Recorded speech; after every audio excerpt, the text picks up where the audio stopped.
সবকিছুর ভাগ দিতে রাজি আছি, শুধুমাত্র তোমার ভাগটা আমি কাউকেই দিতে পারবো না। তুমি শুধু আমার। অপেক্ষায় রইলাম সেই দিনের জন্য, যেদিন তুই নিজেই ফোন করে বলবি, ভালো নাই রে পাগল তোকে ছাড়া। একটা কথা কি জানো প্রিয়, তোমার কেমন লাগে আমি জানি না, তবে তোমাকে অনলাইনে দেখলেই আমার বুকটা ফেটে যায়। শুধু তোমার সাথে একটু কথা বলতে মন চায়। সাবধানে থাকিস রে বন্ধু।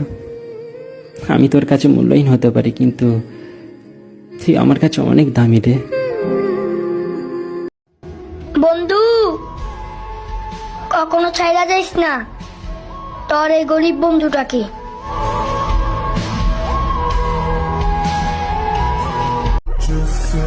কথা বলতে চাও না? ঠিক আছে, বলতে হবে না, শুধু একটা কথা বলে যাও। মন ভরে গেছে না বেটার অপশন পেয়ে গেছো? ভালো থাকতে হলে মাঝে মাঝে ইগনোর করাটাও শিখতে হয়, সব সময় তর্কে না গিয়ে চুপ করে থাকাটাও শিখতে হয়। যে বুঝে তাকে বুঝে লাভ হয়, কিন্তু যে বুঝে কম চিল্লায় বেশি তাকে বুঝে কোনো লাভ নেই। ব্যস্ত আছি, পরে কথা বলছি।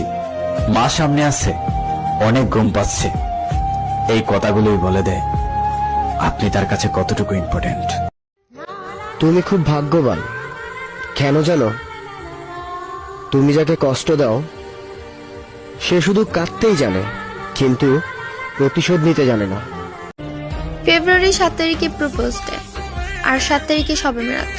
আমাদের হযরত মুহাম্মদ সাল্লাল্লাহু আলাইহি ওয়াসাল্লাম বলেছেন, যে ব্যক্তি ইসলামের দাওয়াত দিবে তার জাহান্নামের আগুন হারাম হয়ে যাবে। তো আমি আপনাদের কাছে পৌঁছে দিলাম, আপনারা ভিডিওটা শেয়ার করে অন্য মুসলমান ভাইদের দেখার সুযোগ করে দিন। যদি তুমি একজনকে ভালোবাসার পরে আরেকজনকে ভালোবেসে ফেলো, আর তাদের মধ্যে যদি একজনকে তোমাকে ছাড়তে হয়, তাহলে আমি বলবো প্রথম যাকে তুমি ভালোবেসেছিলে তাকে তুমি ছেড়ে দাও।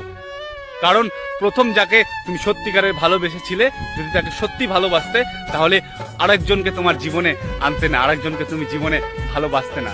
হ্যাঁ, কথাটা শুনতে খারাপ হলেও আমি বলবো এটাই বাস্তব, কি তাই না? একটা কথা কমু, আগে কখনো বলি নাই, খারাপ কিন্তু আমারও লাগে। অন্য কেউ ফোন দিলে ঠিকই কথা কও, আর আমি ফোন দিলেই ব্যস্ত দেখাও।